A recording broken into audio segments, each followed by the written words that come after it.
Tadas Vilkas, žinai, yra komandai. Taip, pirmiausia, prieš priežastį šnekant reikia padėkoti mūsų fanams, kad,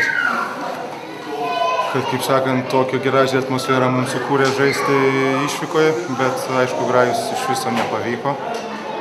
Ir reikia iš pradžių jų tikrai atsiprašyti, nes atvažiavo sirgti už mus ir, sakau, tikrai sukūrė nuostabią atmosferą ir niekas mums nesigavo. Ir nežinau, daugiau tai reikia, sakau, Lietuvos Rytas iš pradžių išėjo labiau agresyvesni ir su didesniu noru.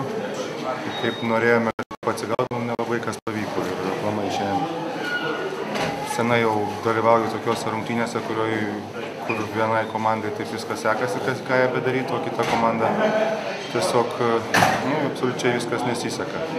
Vėlgi, sakau, kažkur išėjom biškį ne tokie agresyvūs kaip jie.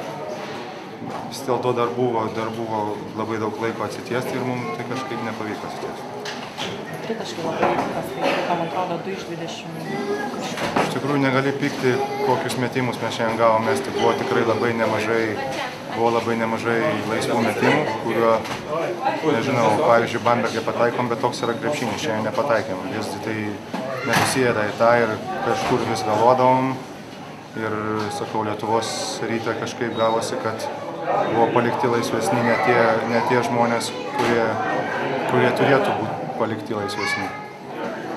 Jūs nepelnėte kažko šiandien. Kaip? Jūs nepelnėte kažko šiandien. Irgi jau senai buvo, kad taip gerai jaučiausi, o taip niekas nesigautų.